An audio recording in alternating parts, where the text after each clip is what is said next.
All right, the last one. Okay, so they've given me a formula for volume. Volume is pi r squared h.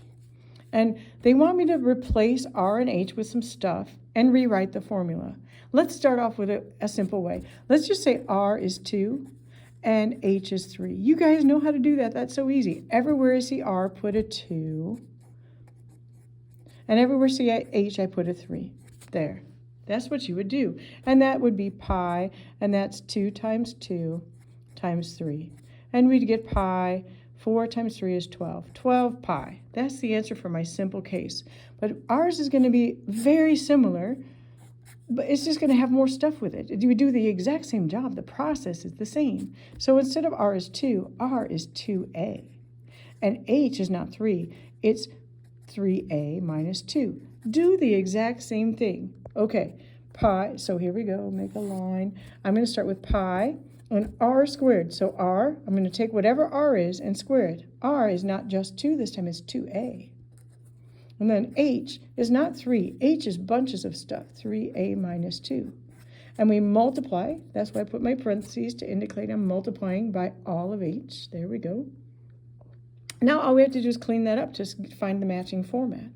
So we know squared means multiply by yourself. This is 2a times 2a. Well, that becomes pi 4a squared. I've cleaned that all up. Now, this one is still here. We haven't touched it yet.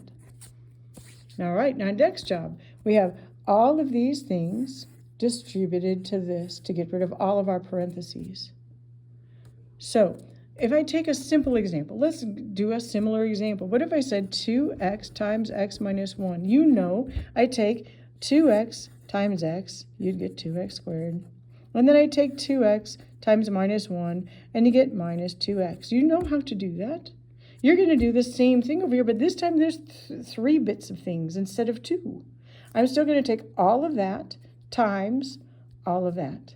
So let's see. It turns into pi 4a squared times 3a, and then minus 2 times pi 4a squared. Multiply all of that times the first one, and then all of that times the second one. So here we go. Let's see, we get, now, when we multiply all these things, like you know that if I did 2x times 3x, you know that would be 3 times 2 is 6x squared. You combine the like things together. We're going to do the same here. So there's no more pi, so I just have a pi. 4 times 3 is 12. A2 times a is a3. And then here we go. Minus 2 times 4 is minus 8. There's only 1 pi. And only 1a squared. There we go. I should be able to find an answer that looks like that in my answer choices. Let's see. 12. There's a, now 12 pi a cubed. When you multiply things, the order doesn't matter. 2 times 3 is 3 times 2. Pi times 5 is 5 times pi. Order doesn't matter. I just need to have those 3 things multiplying together. So 12 pi a cubed, it matches. Look at that. 12 pi a cubed minus 8 pi a squared. There's the answer right there. Oh, you couldn't see any of that. I'm so sorry. Do it again. Look at 12 pi 12 a cubed is the same as 12 pi a cubed. It's the same. The order is just different. Minus 8 pi a squared matches straight up. That's the answer.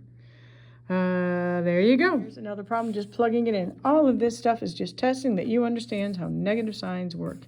All right, let's see. Here's my formula. They told me to convert, if I have Fahrenheit, I can turn it into Celsius. And here's how you do it. You take your Fahrenheit. Oops, I'm going to rewrite that. 5/9 times my Fahrenheit minus 32. That's my equation. So they told me Fahrenheit. The Fahrenheit is minus 4. So this F, I'm going to put a box. I'm going to replace the Fahrenheit with the number they gave me, which is minus 4. Now, you always do what's in the parentheses first. Don't even look at that. Clean this up first. Minus 4, minus 32. They're both minus. So my answer is going to be minus, and I add, because the signs match, minus 36. Then there's the 5 over 9 I have to deal with. That means 5 divided by 9. On your little blue calculator, all you're going to do, I know, is my answer going to be positive or negative? Take a look. There's a plus times a minus. My answer is negative. So I know for sure I have a negative answer. And then I'm going to do 36. Oops, turn it on. Clear. 36 times, we'll do it this way. 5 divided by 9. Because that's division. A fraction is division. You see how they look the same? 5 divided by 9. And then multiply by 36. And I get 20. My answer is minus 20. Is that a choice I got? Sure enough, there it is. Now, what you could do is plug this in. Oh, that's what we just did, is plug it in. Yeah, never mind. All right, here we go. We've got, here's my equation. X minus y and x plus y. All right, x is -3 and y is -4. This one's a little complicated. If you're not organized, you're going to have some troubles. So what I like to do, if this is hard for you, I'm going to do one thing at a time. I'm going to put a box. I'm going to just put the x and leave the y alone for now. So let's rewrite it. X gets a box, and then x gets a box, and I didn't do anything with y right now. Leave it alone. And inside of that box, I'm going to put a -3. There. Okay. Now I'm going to do the same thing with y. I can rewrite this. The box can disappear. It's just -3. But y gets a box. -3. If I had a minus in front of there, I knew I'd have to change the sign, but I don't have it. There we go. Okay. Put the y in the box. Y has a -4. There. Oops, I haven't lost a parenthesis. Now here, this is what I was talking about. I have a minus and a minus, 2 of them in a row. That's going to turn into a plus. So that turns into -3 plus 4. And now you clean up inside the parentheses first. Don't go outside the parentheses. Now let's clean up inside of here. That's -3 plus -4. All right. -3 plus 4, that's just 1. -3 plus and -4, the signs are the same. They're minus, and then I add. 1 times -7. My answer is -7. I go back and I look, is that a choice they gave me? Sure enough, there it is. It matches up with what I did. All right, let's look at this one. They've told me x has a value and y has a value. Then they gave me an equation, and they're asking me to solve that equation. Plug in these numbers in their spots and resolve. Remember, you're going to have a calculator. That's a little blue one, and you have to know how negative signs work. This is testing negative signs. So here's my equation. -x minus 3y. Now, everywhere I see x, I'm going to erase it and put a -1. So watch how we do this. You have to do it so carefully.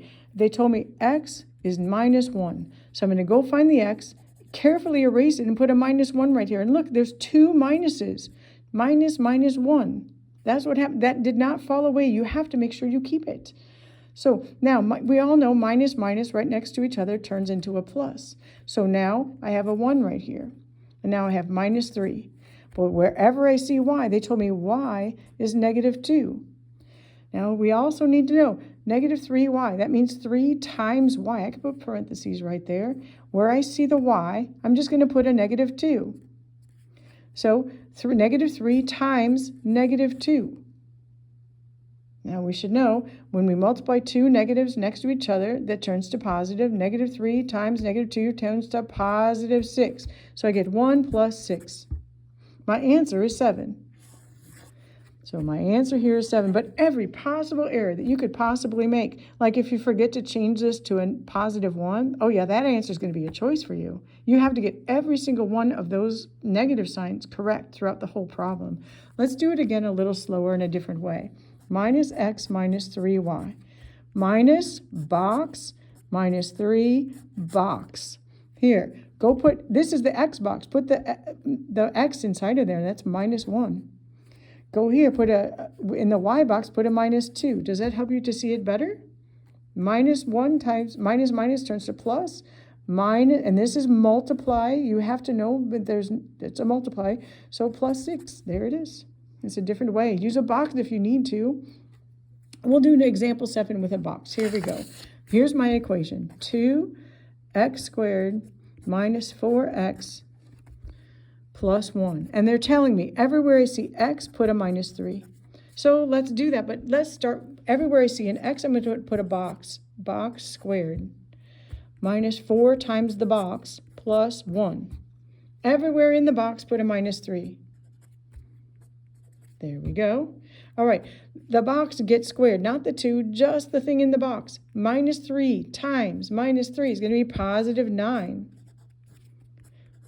4 minus 4 times minus 3 plus 1. Okay, minus 4 times minus, let's do some of it. 2 times 9, that's 18. Negative 4 times negative 3 turns to positive 12 plus 1. 31. My answer is 31. Now, I like to do it myself, and then before I look at the answer choices so I don't get influenced, because if I get like 25, it's not even in there, I know for sure I messed up. So don't even look at your choices. Do it yourself and try to get an answer that you see. Okay, here we go. Next one. All right, sales tax rate.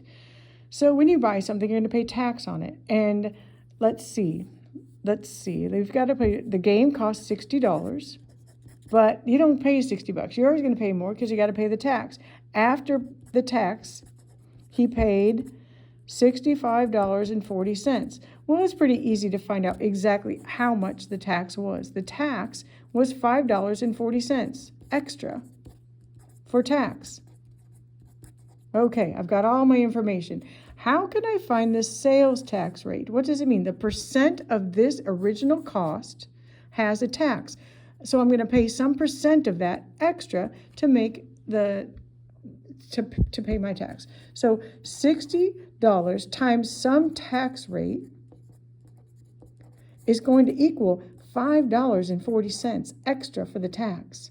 The tax rate, I take the original price times the rate equals the amount of dollars of the tax, not the total price, the tax itself. Now, how can I find the tax rate? Well, divide both sides by 60. And that'll tell me the tax rate. The tax rate is going to be a small percent. It's going to be 8%, 5%. It won't be some, big number. So let's see. 5.4 divided by 60. I get 0.09. That's a decimal. They're asking me for the tax rate in a percent. I need to convert this into a percent. Well, how do we go the other direction? I go 0.09 times 100. I multiply by 100 to take a percent into a decimal into a percent. Multiply it on your calculator and you're going to get 9%. Let me summarize that because I got a little sloppy. If I have 9% and I want to turn it into a decimal, what do? I divide it by 100. That gives me 0.09. If I want to go in the other direction and convert 0.09 into a percent, I multiply it by 100. And that gets me right back to 9%. So if I have a percent, I divide to get the decimal. If they have the decimal, I multiply to get the percent. I know it's going fast, but that's how it is. So my answer is 9%. There we go. More buying stuff. Okay, we got a dress at Kohl's. It has a 30% discount. I'm going to write it down. 30% off means I'm going to pay 70% because it always adds to 100. Okay. Now, my friend, they work at Kohl's, and they're going to buy the dress because she gets an extra 15% off. So she gets 15% off extra, which means she's going to pay, 85%. Okay, what is the total cost of the dress? What are we going to pay after we get all of our discounts? So my dress, I guess we have a variable D for dress.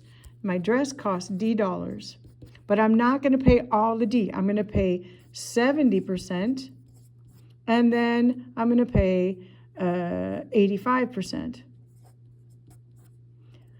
I have two discounts. I multiply all of them together. Let's see what we get.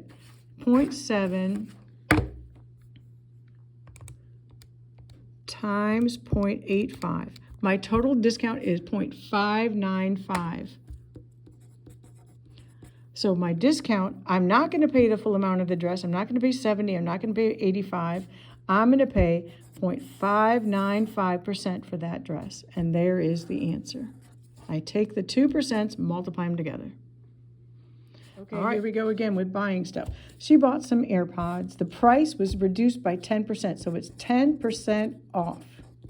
Well, that means I'm going to pay, I immediately do this every time I do problems like this, I'm going to pay 90%. I just write both things, so I be careful to use what they want.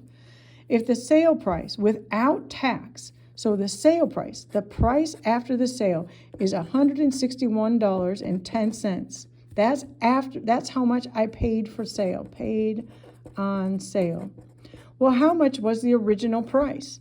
Let's see. Let's write your equation. How does it work? We just talked about it. So if the original price times 90%, I'm going to pay 90%, and the total amount that I actually paid was $161.10. That was the sale price after I took the discount. Well, I can just call that the letter x. Why not? It's a variable. X, 0.9 times x equals 161.10. Now it's just a tiny algebra problem. I need x all alone. How do I get rid of 0.9? Look at, they're touching on each other. That means I need to divide. Divide by 0.9 on both sides, and x will be all alone. X equals, which is the original price, will be, let's type it in our calculator, 161.1 divided by 0.9. The original price was $179. And then you're going to stop and you're going to ask yourself, does that make sense? If the original price was $179 and I only paid $161.10, does that work out? Is my sale price cheaper than the original price? Yes, it went in the right direction. And we can even test ourselves. Let's see. We know we should be able to go there and say 90% of 179. 179 times 0.9. It better be my sale price, 161.10, or I have messed up. Let's find out. Is it? Look at that, 161.10. 90% of this actually makes this value. This is my answer. And is that a choice I was given? Sure enough. There it is. Now, I can also, if I want, if I'm just going to reverse engineer this, it may be an easier thing to do. If I go by each one of these prices and I know I'm going to pay 90%, 90 divided by 100 is 0.9. I'm going to go through each one of those values one by one and see which one equals 161.10. If the sales price was this, what was the regular price? I'm not asking for how much I got off. How much was the regular price? So I can go here and say 177.21 times, if I do 90%, if not 10% off of that guy, look at that. That doesn't equal 161. That can't be my answer. I go through each one until I find the one that matches. Those are two ways to think about that problem. All right, next they're asking about buying stuff. Okay, Kevin's gonna buy a new watch and it's on sale for 30% off. I like to write things down. 30% off. So if it's 30% off, how much is he actually gonna pay? He's not going to pay 30%. He's going to pay 70%. The total price is 100% of the price, but I'm going to pay 30% less of that 100%. I pay 70% because I got 30% off. There. Okay. Now, the original cost is X dollars. What was the sale price in terms of X? Ooh, okay. So the original price, that's how much it costs. I need to find out how much am I going to pay. What is the cost that I pay, the original cost? If the original cost is X, that's how much it originally cost, but I got 30% off. How much did I actually pay? What is the sales price? I'm going to pay 70% of the cost. So I'm not paying 30%. That's the discount. I'm going to pay 70%. Let's do a real example. Let's say the watch costs $25. I'm not going to pay 30%. I'm going to pay 70% of that $25. And just like anything, you take the quantity times the percent. So here, in terms of X, it's 0.7X. And that's the answer that I need. 70% of X. And you see, they're always going to give you the 30% stuff to try to trick you. You have to think, what is the question? What is the price that I'm going to pay? That's not 30%, it's 70%. All right, lesson 4. This is about percentages. So when we say percent, that's per 100. Per 100 means out of 100. So for example, if I have 75 out of 100, that's 75%. Those are the same thing. That means 75 divided by 100. So to convert a percent into a decimal, you just divide it by 100.